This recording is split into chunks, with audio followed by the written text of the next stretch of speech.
everyone. Good evening, everyone. Hello.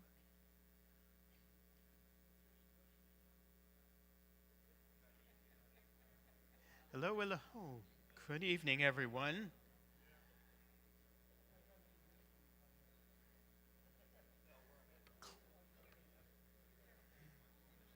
Hello.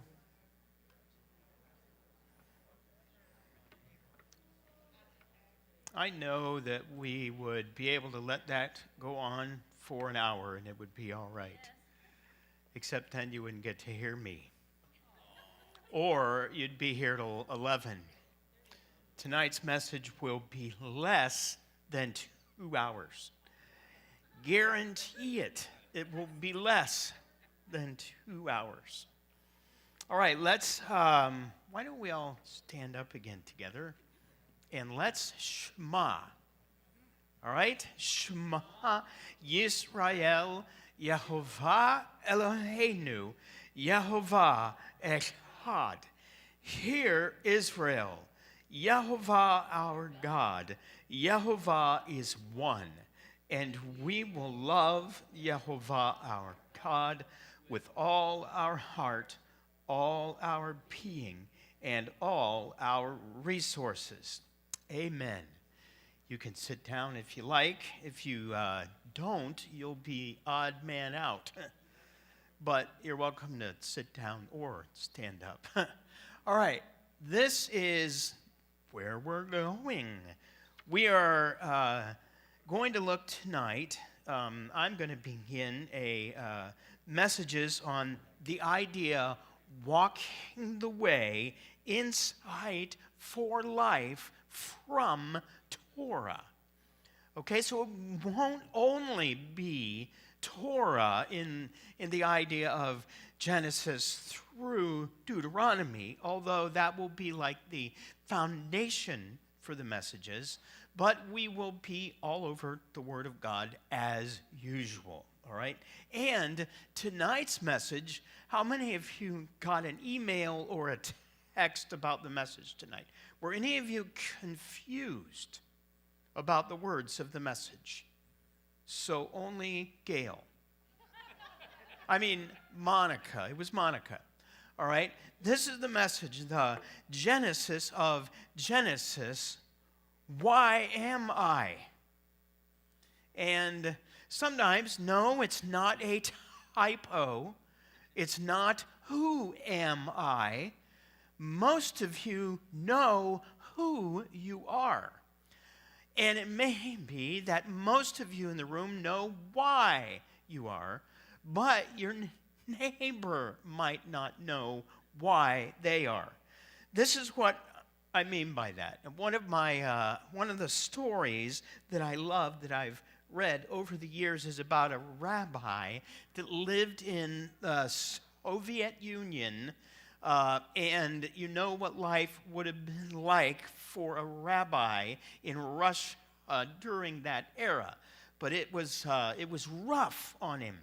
And he felt like, well, he was discouraged with his ministry and really with his life. If you can imagine a rabbi being discouraged, but we all get there, right?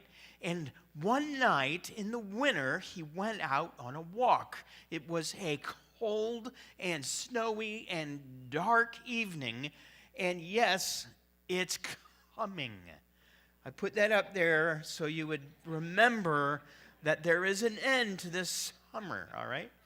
Oh, boo, yeah. So the rabbi is out on this evening, this dark evening, and he's walking with his head down, hands in his pocket, praying, and he's wandering about, and he wanders on to an army base. Okay, and he runs in to a soldier on the army base because he's not allowed to be there. And the soldier barks out the words, "Who are you and what are you doing here?" And the rabbi said, his head popped up. He said, "Excuse me, And the soldier again asked, "Who are you and what are you doing here?" And the rabbi asked, "How much are you paid every day?"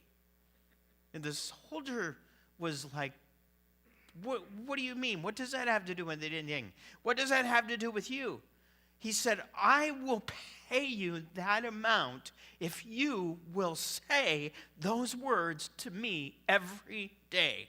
Who are you and what are you doing here?" Imagine that. Waking up in the morning, right? Shema Yisrael. Who am I and what am I doing here? Sometimes we don't remember. Sometimes we lose our focus. Even those of us that are involved in ministry don't always remember why we are. Not only who we are. There is a book that was out years ago by a rabbi. He's a rather liberal rabbi named Harold Kushner. And in his book, he wrote this: "Life is not primarily a quest for pleasure, as Freud believed, or a quest for power, as Alfred Adler taught, but a quest for meaning. Why am I?" Some of you are familiar with a man named Frankl. Viktor Frankl was in Auschwitz and lived. He was a survivor of Auschwitz, and he wrote an excellent book, Man's Search for Meaning. And in that book, he wrote about us that we are striving to find a meaning in one's life is the primary motivational force in man. Okay? So sometimes we think it's money. Sometimes we think it's having enough to eat or having a roof over our heads. But in reality, the primary driver in all of us is meaning. We want meaning out of life. We have to have a purpose. We have to have a vision and a direction. This is one of the reasons why. I'm just letting you know, when we get older and we believe that, well, it's my day to lay around now for the rest of my life, that does not always work out very well. Why? You need to be active. You need to have a vision. You need to have a direction and a knowledge of, why am I? If you are no longer at work, you're retired, that doesn't mean you lose this purpose in your life. All right? And we're going to learn a little bit more about that tonight. Something else that's amazing to me in 2021, and I know that was the year of the pandemic. All right, 2021. But in that year, 12.5 million Americans were thinking about taking their own lives. All right? 3.5 million planned on doing it, and 1.7 million took their own lives in that year. Okay? And in that year, suicide was the second leading cause of death for those ages 10 to 14 and 20 to 34, and it's worse now. Second leading cause among young people. Why? Why? Well, I believe that one of the main reasons is lack of purpose, lack of vision. Listen, people are searching and even dying to have a purpose in life.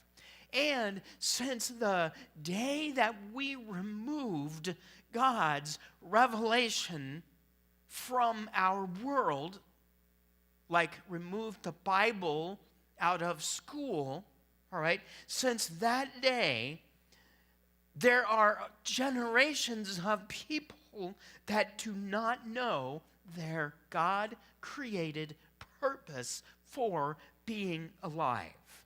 We have generations of people that do not know who they are or why they are. And in their minds, life is meaningless. One of the most well-quoted verses in the Bible is Romans 8:28. Paul's words, "Now we know that all things work together for good for those who love God and who are called according to his purpose." Whose purpose? That might be a clue right there of what is your purpose. What is my purpose? Okay? Tonight, we're going to look at that. We're going to look at the why. Okay? And what we are going to learn is that why I am is for God's purpose, not my own. Whatever my own is, whatever I feel like I want out of life is not the reason I'm alive. I'm alive so that I might serve the purpose of my Creator. Okay? And ultimately, living with that as my why I am is the only road, the only way that I will ever really be happy. Okay? Happiness is not, looking in Lubbock, Texas in the rear view mirror. How many of you remember that one? Okay? Happiness is being alive with his purpose. And I do not only mean his individual purpose for you. Yes, there are those, but overriding all of it is his purpose for his people, for us, why we are alive. So we're going to go back into the beginning, Genesis 1, all right? And we're going to learn some Hebrew along the way. Okay, excuse me. We're going to go here. Genesis is a word that means beginning in Greek, okay, which is why in our Bibles it's Genesis, because most of our Bibles are based on Greek. Most of our Bible translations, even the English language, is based on Greek ideas. But if you want to go back to the original language, the Bible language, you have to look at Hebrew. And in Hebrew, Genesis is Bereshit. Say that out loud. Bereshit, all right? So we're going to look at Genesis 1:1. In the beginning, God created the heavens and the earth. It's like that in almost every English Bible, almost verbatim, all right? Now, this is where it gets fun. Hebrew is fun. Read that. In the beginning, God created the heavens and the earth. Here, this will help you, okay? Goes like this. Read it with me. Bereshit bara Elohim et hashamayim va'et haaretz. Good job, Gail. She's the only one I heard. Once again, okay? Bereshit bara Elohim et hashamayim va'et haaretz.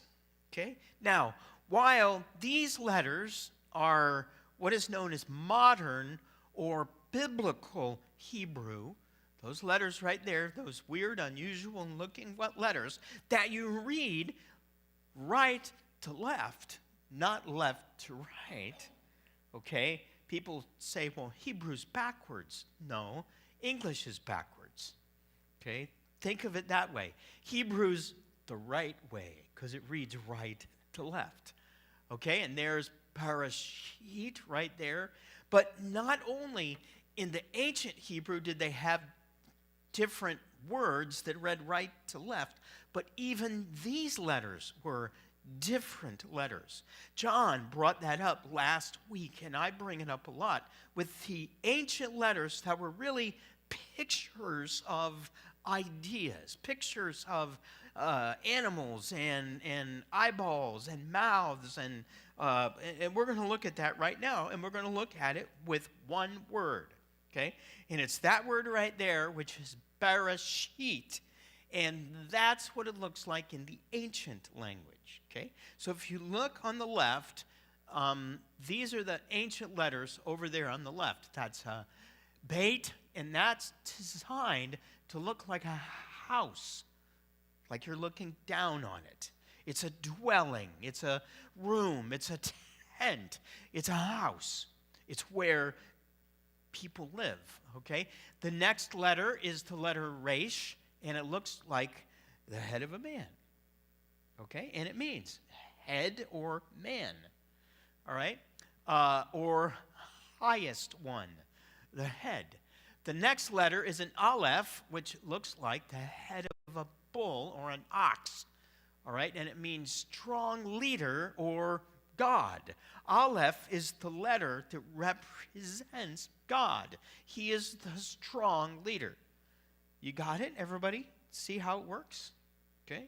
The next letter is Shin, which is most of the teeth, all right? And it means pressure or consume or destroy, which is what you do with a hunk of meat, right? You put pressure on it and you consume it and destroy it, all right?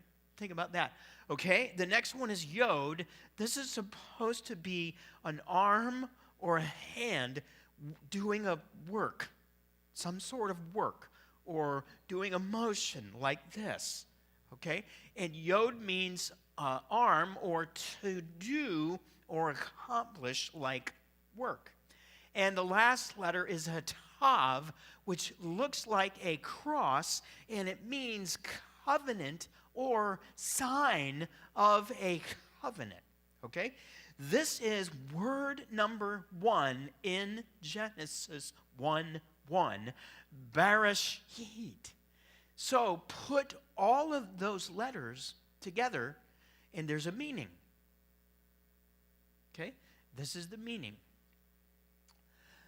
The house of the highest God will be consumed by his own hand on a covenant or on a cross.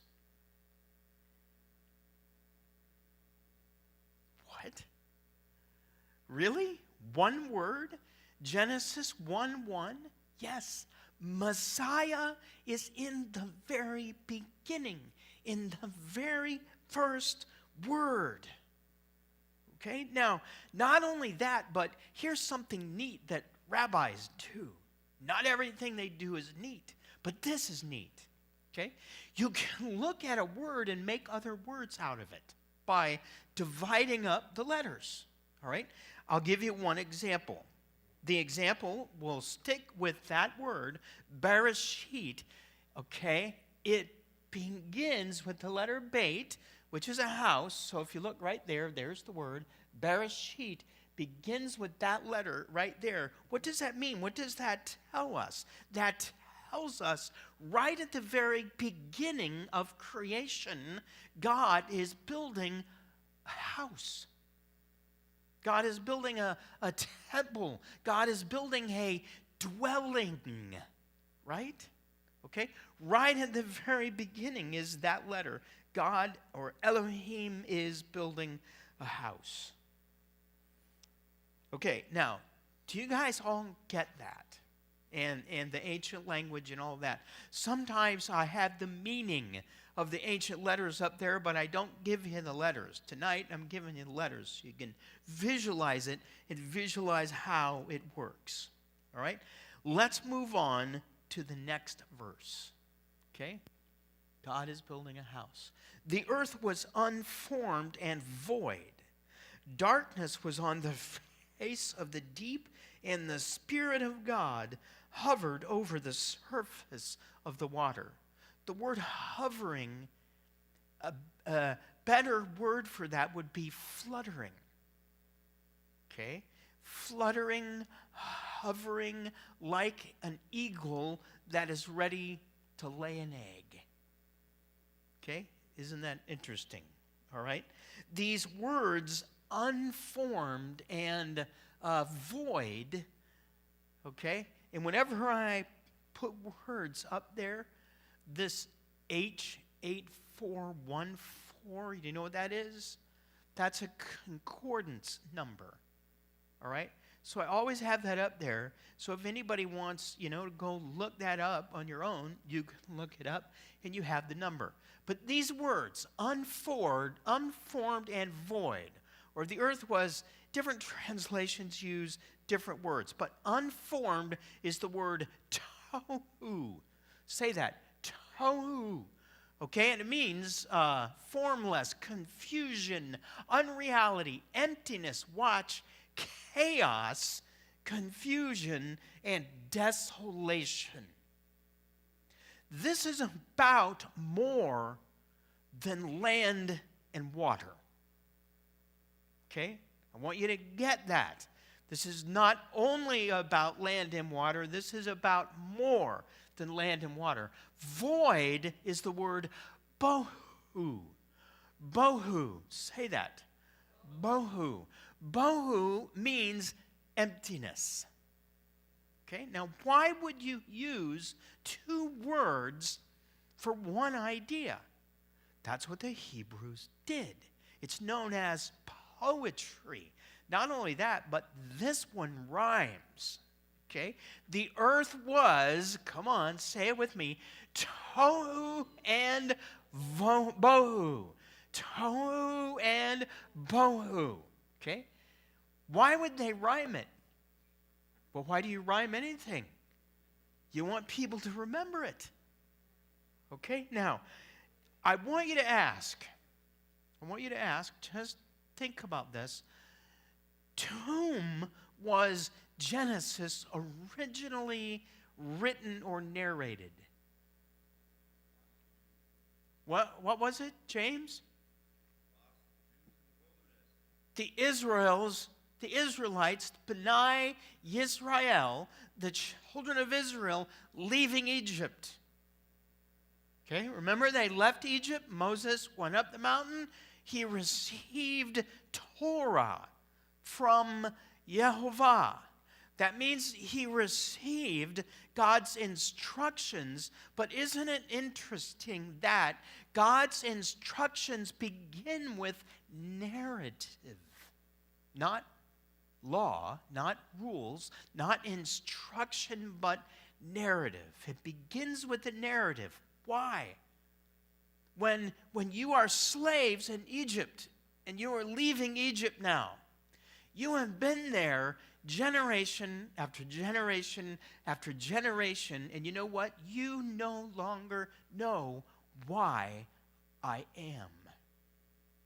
You don't know who you are. You don't know why you are. Chances are you don't even know who your God is. Because you've been worshiping all these idols in Egypt, or at least you've been familiar with them. You've been under their spell, if you will. You've been under their hand as a slave. Now you are free. Let me tell you why you are. In the beginning, Elohim created the heavens and the earth.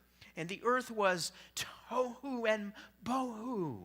And darkness was on the face of the deep, and the Spirit of God hovered, fluttered over the water. Now, this is what's amazing to notice, okay? As we read on in Genesis 1, which we're not going to do tonight, we're not going to read all of it. We're going to zero in on the last part of it. But as you go on and you read about the creation of light and dark and sun and moon and animals and oceans and fish and plants, as you read about all of it, it becomes obvious that God's creative work, the creative work of Yehovah, is not only creating, but bringing order out of chaos. Genesis 1 is an ordering. Okay, and even the language in the rhyme, in the narrative, presents an ordering that is happening. God is creating and God is ordering. Why? Because he's building a house of order, not chaos. Okay, and you can see all of this ordering happen. Okay? Then, as you're reading about the ordering happen, you can see about a distinguishing going on between darkness and light. It's a division. It's a separation. I thought God brought everybody together. I thought God was a God of bringing everything and everyone together. Well, not in Genesis. Genesis 1, God is a God of division. He's making divisions. And in the narrative, there are all these divisions, all right? There's light and dark. There's day and night. There's land and water. There's human and animal. There's good and evil. And there will be holy and unholy, or clean and unclean. That's what he does. Okay? And then verse 26, then God said, let us make man in our image, after our likeness. Let them rule over the fish of the sea, the flying creatures of the sky, over the livestock, over the whole earth, and over every crawling creature that crawls on the land. God created humankind in his image. In the image of God, he created him. Male and female, he created them. Male and female. Okay? That's really unusual language. Literally, the word is man. God created man in his image. The word man is the word Adam. God created Adam in his own image, in the image of God. He created him male and female. He created them. That means in Genesis 1:27, there was one Adam, and that Adam was male and female. Later on, there will be a separation, another division, as God draws female out of the male, and now the male has a female looking at him right there. That's what the word means in the second chapter, but we'll do that another night. Okay? God blessed them and said to them, be fruitful and multiply, fill the land and conquer it. Rule over the fish of the sea and the flying creatures of the sky, and over every animal that crawls on the land. Okay? By the way, be fruitful is the first command in the Bible. Okay? It's not don't eat. That's not the first command. First one is be fruitful. Okay, now I will suggest that this is why you are. This is it. Okay? You can make it all, as complex as you want to make it, but this is why you are. Okay? You are made in his image. Let's look at the word image. Image is the word tselem, and it means image, form, likeness, or shadow.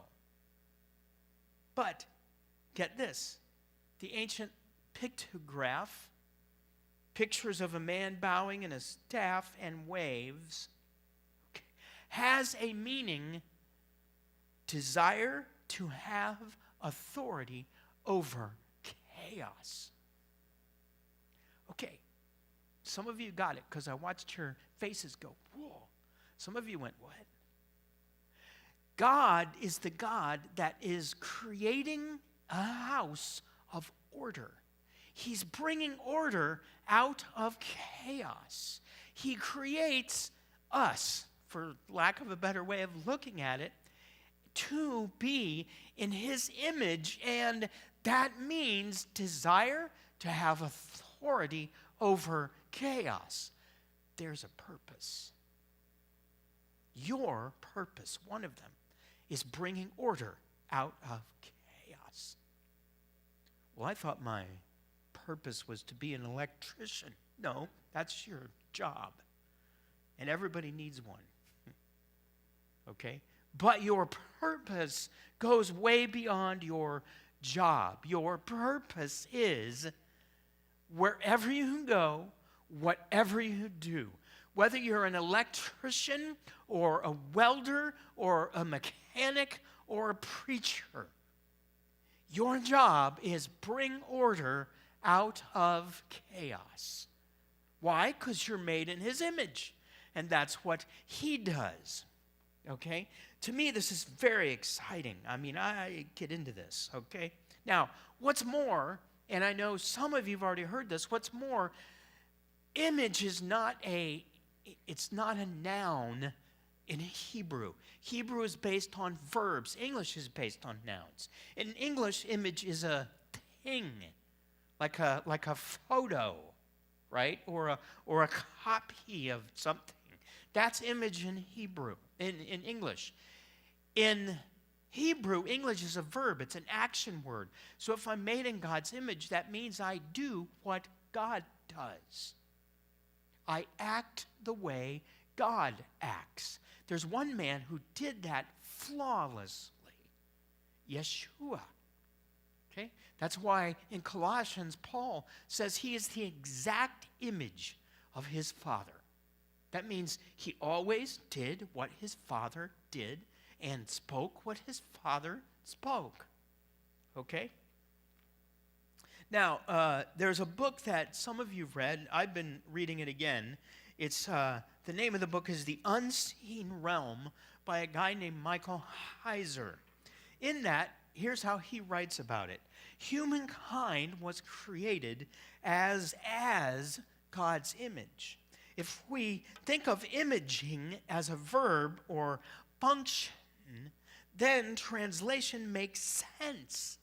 We are created to image God, to be his imagers. We are God's representatives on earth. To be human is to image God. Being made in the image of God is about what we do. It's not about what we're made of. It's not about how we look. It's not about what we are consisting of. It's not even about what doctrines you believe. It's about what you do in your actions every day. It's about your relationships. It's about how you speak to one another. It's about whether or not you forgive, right? It's about many things, but it's not about what you're made of, and it's not about what you look like, okay? This is what Skip Moen wrote about it. I love these words. He said in the Hebrew culture, what it means to be human is to act as the representative of the power of God. Since God's power is displayed in bringing order to chaos, creating, perfecting, discriminating, organizing, and nourishing life, behaviors, listen, that do not model these godly actions would be considered signs of non-human beings.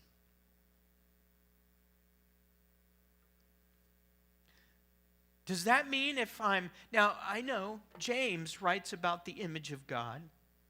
Later on in Genesis, it writes about Adam having children in his own image. But what I'm getting at is that's not about what you look like. Adam having children in his own image means Adam had children so they could learn what Adam knew and carry it out. Okay? Same thing with us in being an image. All right? Now, it says image and likeness. Okay? Earlier on in Genesis 1:2, we read void and waste or chaos. Tohu vabohu. Here's another one. Image and likeness. They don't rhyme, but they're they mean almost the same. There's a little difference, though, and we're going to look at it. All right? Likeness. The word likeness is the word demut, and it means likeness, similitude, resemblance. And there's the word spelled out in the ancient language with a dalet, a mem, a vav, and a tav. A door, wave, snail, and a cross. Okay? This one means, in the ancient language, it means the path securing a covenant over chaos. Image and likeness. Put them together, and what you have is a desire to have authority over chaos and the path securing a covenant over chaos. Whose hands is that in? Whose hands is that in? Yours. He gives you his image, makes you in his image. He gives you the desire to have authority over chaos, and he gives you the job of providing or showing or laying out the path. It's already been given. It's in the rest of Torah, by the way. Okay, Torah is a path for walking on. Learning his ways is a journey. The more you learn them, the more you advance down the road in the journey. Okay? Now, be fruitful and multiply and fill the land and conquer it and rule, etc. All right? Be fruitful. What does that mean? That means grow and increase. Grow and increase. Let me back it up there a minute. Okay? Being fruitful is grow and increase, like a tree. No wonder Yeshua likened the kingdom to being like a vine or like a tree. Okay, it's that which is planted and grows. As a matter of fact, in the Sermon on the Mount, you guys remember that? In the Sermon on the Mount, there's that line, this famous line. In King James, it goes like this: be ye therefore perfect as your Father in heaven is perfect. Okay, how many of you have done that so far? I'm the only one with my hand up. I'm only up as an illustration. Okay? That word doesn't mean flawless. Well, then why did they translate it that way? Oh, you could ask that about a lot of words that got translated. What it means is it's a picture of a tree that grows and does what it's supposed to do. Bears the fruit that it's supposed to bear. If you're an orange tree, you bear oranges. If you're bearing oranges and I walk along and I grab an orange off your orange tree and I put it in my mouth and I go, okay? You are, according to that verse in Matthew, perfect. Isn't that a lot better than thinking you have to be flawless? You have to check every box. You have to get it all right always. That's not what it means. It means that you have grown to a maturity where you know why you are and you do it. Okay? Now, the words rule and conquer in this version, which is the Tree of Life version, these are neat words. The word rada means have dominion, and the word kabash, which means subdue. Don't both of those go along with the idea of getting rid of chaos? By the way, there's another word in the Bible that's related to getting rid of chaos. Anybody know what word it is? What is it? Shalom. Mashal, which is the root of shalom, which has to do with destroying the authority that causes chaos. Now, let's think about a little philosophy for a minute. Philosophy, oh no. We read, in the beginning, God created the heavens and the earth was formless and void. It had a chaos there that needed to be subdued. Did you ever wonder why? Why was it even there, God? Why didn't you just make it all done? Have you ever asked? I mean, like Lord, why?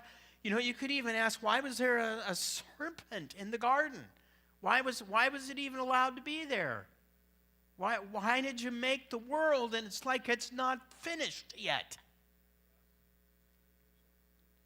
So we'll have something to do. Art is right, because he made us to help him with its finishing.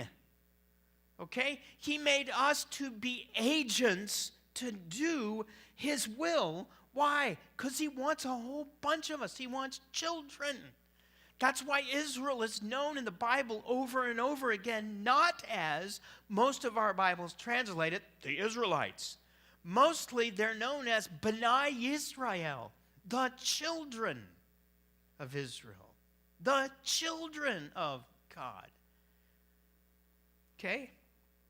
I'm going to read one more quote, and then I'm going to ask you to think about something, and then we'll be done.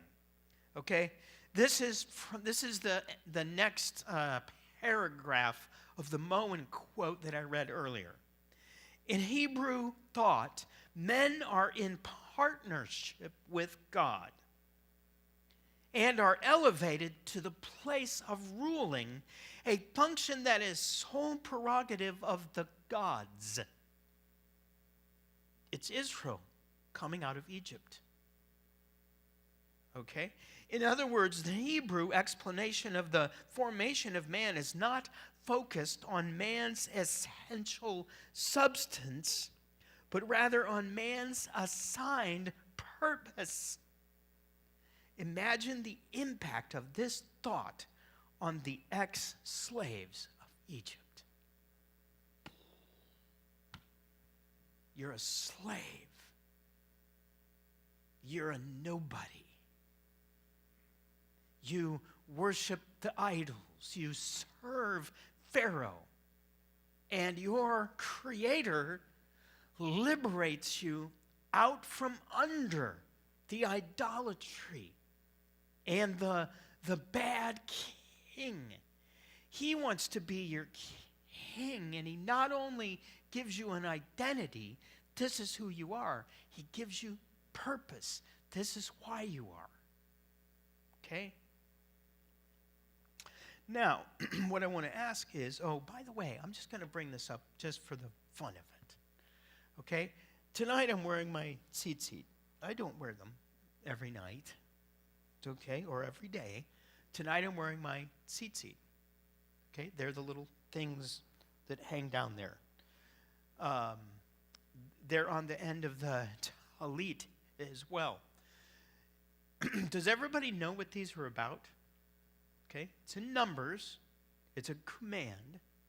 And it's a command for you to remember God's teachings and instructions. So they will remember God's teachings and instructions. But there's another element of it that's crazy wild. All right? In the ancient world, royalty wore tassels on their garments. So now here you are, these nobodies out in the desert, and you're having trouble remembering who you are and why you are and what you're supposed to do. And your Father in heaven says, by the way now, you might not realize this yet. You're royalty.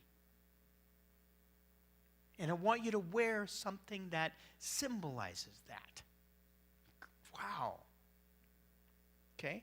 You are royalty. Why did God bring children of Israel out of Egypt? Why did he deliver them? Okay, so they could worship him. Why else? Any other reason? Why did he bring them out of Egypt? He promised Abraham, all right? Very good. I heard one from here. Holly, was that you? Okay, promised Abraham. Alexander. To walk out who they're supposed to be. Okay, very good. These are all great answers. He brought them to a mountain. Okay, why did he bring them to that mountain? What was going on? A wedding. He's having a wedding because he's going to be the groom. We're going to be the bride. You guys, all of these answers are awesome. Okay? Excuse me? He's brought them to the mountain in order to make them a holy nation and a kingdom, royalty of priests. What does a priest do? Okay? Serves God and people. Acts in a way as a bridge between human beings and their Creator. That's the function of a priest. God always wanted Israel to be priests to the nations, not just priests to themselves. Okay? And that's what happens where it gets messed up in the Bible over and over and over again. And that's why when Yeshua came, he came to do a reboot, right? A reset. Let's push the button again. Let's renew this covenant so that you'll be my imagers to the world, to the nations. Okay? Was your hand up?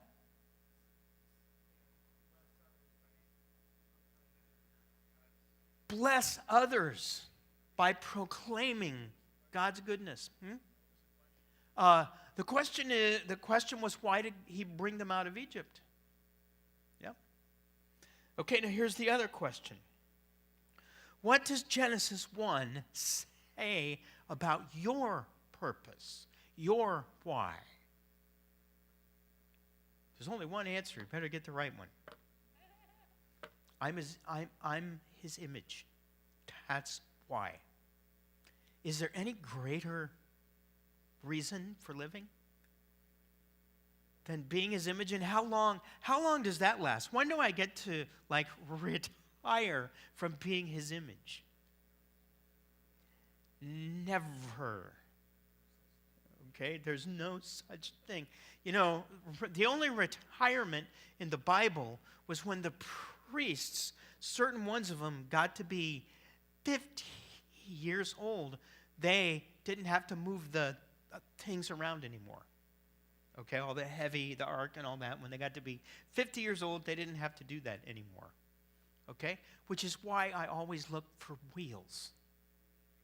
Wherever I am, if anything needs to be lifted, I look around and I'm looking for wheels. I'm looking for ways not to lift it. Not because I don't think I'm able, but because when I do, then I might not be able to function later. You get it, okay? Retirement, no, not at all. Okay, now, how does this look in real life? Okay, let's just think about this for a minute. How does this look in real life? Okay, I'm going to make it easy and difficult. Every relationship in your life, you're God's image. So every relationship in my life, I ask, how would God treat my wife? How would God treat my husband? How would God speak to my brother? Okay, how would God speak to my sister? How would God raise my children? When would God be mean? When would he be the mean, angry guy? You see what I mean? Okay? that's like a lifetime of work right there. How do I relate to others? Do I relate to others as the image of God? Okay? How do I know what God is like? Here in the eyes of Yeshua, who lived this out perfectly. That's how I know what he's like. Does he forgive? Yes. Do you forgive? How long does it take God to give forgiveness when you ask? Just like that, how long does it take you to give forgiveness? Even when you're not asked, can you forgive? Okay? All of these ways, these things that we learn here at Wellspring, in everywhere that I know, okay, every congregation where I've been has had, like human beings in it, so it's never been flawless. But what's amazing to me about Wellspring is the practical ways to work out being God's image in our lives. Okay, what goes on in Freedom Night is foundational to walking out his ways in your life. Okay, people that you meet that you don't even know. What's it mean to be his image? It doesn't mean you have to whip out a gospel tract and point at him and say, are you going to heaven or hell? But maybe kindness, maybe listening, maybe forgiveness when you're driving. All of those things. Okay? Everything else falls under being his imager. So like I said, if I'm an electrician, that's great. But I'm going to be an imager. Okay, while I'm doing my job and when I get to my home and when I'm with my family, keep it in mind. This is your why. Why am I? God's image is why you are. Okay? All right, we have just a minute for questions or comments. Or John has a word, please. I have enjoyed so much what you said. I want to reflect back the way I heard it. God started out with raw material, tohu bohu, undefined. And the first thing he did, he started pulling out identity and character and definition and created a lot of different kinds of things. And then he brought them together. You said, you referred to... Dividing. Yeah, dividing. And then there's a bringing together. As a father, I look at my children, and they're not a mass of children. No, right. They never are. Each one is absolutely individual. My responsibility as a father is to understand how individual each one is. And the challenge is to really dig deep into that, not only pull it out, but draw from them what their character is and develop it so that they are more and more and more individual and distinctive, and then bring them all together so that they get along, retaining their distinctiveness and still having that kind of unity that God is looking for. He's not looking for homogenation. That's right. He could... Otherwise, we would all look alike. He could grind us up until we're all the same, but that's what he started out with. So he's bringing us into individuality. This was a real challenge to me when I read Genesis 49 and 50 when Israel was blessing the 13 children. I took that as a challenge, and I did that with my own children. And I found that it took me several months to really define what I instinctively knew. But to bring it out and define it, it took some work. And I think that's the imaging that you're talking about. It's a work. It is Totally. not easy. It takes effort. And it's with everyone in your life. Exactly. Yes. So it's good. Thank you. Thanks. Okay. Hey. No, we need you on mic so you'll be online.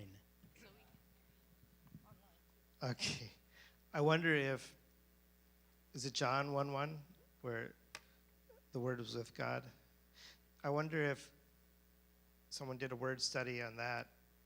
I guess it would probably be in Greek. Yes. If it would have similar power that we would see behind the word. You mean in the Just beginning that we was the kind of Word, looked at and the the Word Hebrew was words. God? Mm? Yeah, and then I wonder if the reason I ask is because this shows like God's like purpose from the beginning, and then if we look at and then the fall, Right. and then Right. Jesus restores it all. Yep. And so, anyways, that would be a Well, neat word study. So I there. did one, and in where the word is, you can use the word, Hebrew word tabar, okay, which is the word for the book of Deuteronomy, which is tavarim, which is the words. And you can use the word Torah, which is a word that means teachings and instructions. And what you get out of that is that there's a written Torah that's written in Devarim, words. And then there's Yeshua, who is the living Torah, in the living Devarim, the words. And ultimately, Yeshua wrote Torah. What? Yes. I and my Father are one. In the beginning was the Word. Nothing was made that was not made by him. The visible image of the invisible God, Yeshua. And isn't it interesting that Genesis, the means by which God does his creating and dividing and bringing, is words. And God said, in the words. There's a lot about words in the Bible. There's a lot of deep, really neat studies about words in the Bible, like on Shavuot, okay, when the Torah was given on the mountain. And the tradition is really neat. The tradition is that words went out and they were like fire. The words that went out, that's where we get the whole idea in the book of Acts of tongues of fire, because the words went out and they were like fire, and they went to all the nations. I'll tell you more about that later. Yes, sir. So, thank you. You reinforced my loud, too loud. No, you're good. I've always overlooked the way that the Holy Spirit provided order from chaos. It left it at that with the beginning of creation.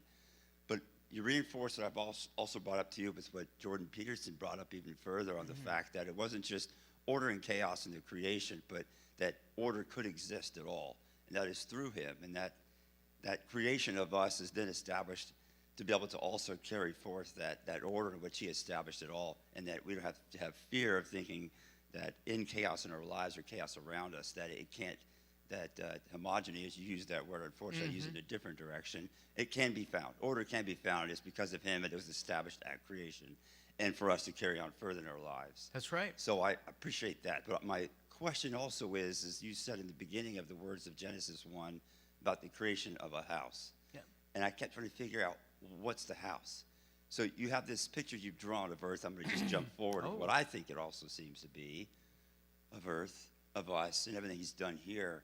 But you've also mentioned in the word about we are in a physical being, a house that we indwell in of our soul. So all the things of creation of earth in itself is also symbolically of also us as people. Yes.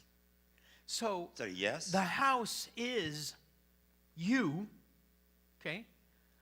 Us. Ultimately, it's the earth. The earth is a dwelling for us. It's our house, right? Which is why in Revelation, it doesn't say at the end of Revelation, and then we all go to heaven. Does it? No. It says, and then I looked, and there was a new heavens and a new earth, and the new Jerusalem coming down. So what I get from that is we are designed to live on an earth. And this is our house. So he's creating a house. Now, there's multiple meanings to that. Remember, Hebrew has multiple meanings. So he's creating a house. The most obvious meaning is he's creating a garden for them to live in. That's a house. He's creating the world for us to live in and giving us air and food and moose meat and everything that we need, all right? And ultimately, he's creating a house for him to dwell in, which is ultimately us. So all of those multiple meanings are there shooting out. It's good. All right. Well, gee, that is so powerful. It's amazing, you know, the love of Jehovah. So I almost hate to say this, but you know, when I first saw order from chaos, I thought about, you know, the enemy through the Communist Manifesto. The enemy's job is to create chaos. That's right. So that's their famous saying is That's order out of chaos, only they mean it for evil. That's and right. Here, the love of Jehovah, That's right. he wants to bring order, love, and order out of His order. his order out of Right. the chaos that's there that unfortunately that we cause and the evil one causes. Yep. Whereas it's interesting because everything he does, he tries to twist it around for his own, you know, his own evil goal. It is, Yep. you know, just a little bit. you know. And think about this, okay? Does the devil know he's doomed? Does he know he's done? When do you think he knew that? How about in the garden, at least? Okay? Because there's a word that there's going to be one of these imagers, and he's going to smash you dead. Yeah, you're going to bite his heel, but he's going to break you. Uh-oh, I'm done. So what is he doing? Okay, have you ever known somebody that had bitterness and they didn't let it go? That's what he's doing. That's what the enemy is. The enemy is bitterness personified. He is the living illustration of what bitterness does when you keep feeding it. So what does he want? He wants you dead. Why? Because God loves you. Okay? He's not going to win. I think he knows he's not going to win. There's no hope of winning, but boy, I'm going to take out as many of you as I can get out, and I'm going to take out your families and your lives and your soul and everything I can get, because he's not happy, because he's bitter. Okay, one more, last question. This question has to do with when you hit on Genesis, it sparked a question I've had for a little while, and I've wanted to ask you for a little while, since you study Hebrew so much. And so I read in one translation that when the Heavenly Father, Yahuwah, hovered over the waters, in one translation I read that he vibrated over the waters. And I was curious, in Hebrew thinking and things Sure. you've studied, was that possibly actually him giving everything frequency, since the more we study frequency? Absolutely. If you think of the idea of fluttering, an eagle or a bird fluttering makes a noise. And there's frequency in the movements, if I'm correct. Okay, there's frequency in the movements. So there's no reason why that would not be an accurate description of something that's going on there. Yeah, because you have the living presence, the breath of God. That's the Spirit. The living presence of God is like giving birth. And something else, I didn't bring this up, but I'll bring it up. I know you guys want to go, but a couple different things. In the Bible, the word breath that's used, ruach, and even in the Greek, the word pneuma that is used for the Spirit is a feminine noun. Okay? Now, don't take that and run with it. You take it and run with it, you're going to leave and you're going to go, Pastor Hadley says God is a woman. No, I didn't. Okay?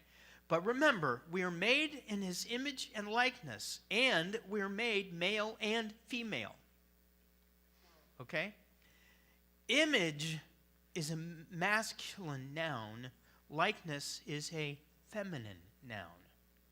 What? What is he telling us? He's telling us those qualities that are of the masculine and of the feminine are all residing in him. Okay? So in Isaiah, it says that Yehovah is like a mother looking over her children. Yeshua said, how often I have wanted to gather you together like a mother hen gathers her young together. So all of that is amazing to me. I wanted to just comment back to the order and the chaos. When God created, and it says there was chaos, and then our goal is to bring order to the chaos. I think that in today's world, this is happening so quickly. All you have to do is look at the opening of the Olympics and see what happens to a world where God is absent and hedonism and paganism and everything is taking over, and how much more important it is that we are imagers.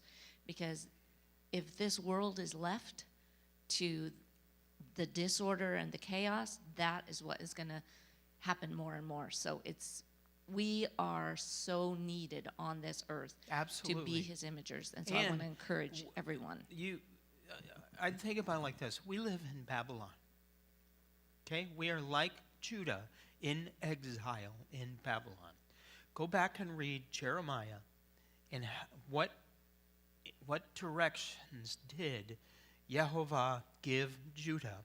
How were they to act and what were they to do in Babylon? That might be our job description under being an imager. Do what God commanded Judah to do when they were in exile, because for us it is like we're in exile. So, okay, let's leave.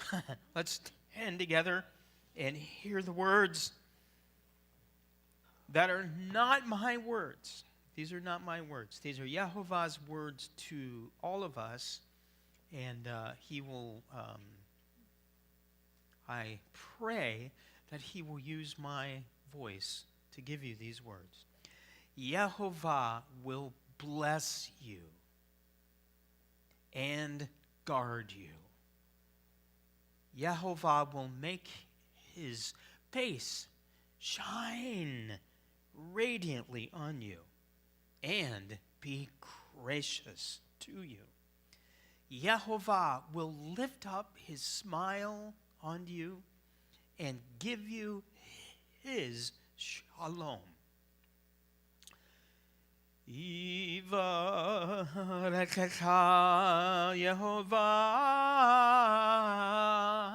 v'yishmerecha Ya'er Yehovah panav elecha v'kuneka Yisa Yehovah panav elecha v'yasem leka shalom. Shabbat shalom. Go home and read your Bibles and do it and live as an orderer and an imager. Amen.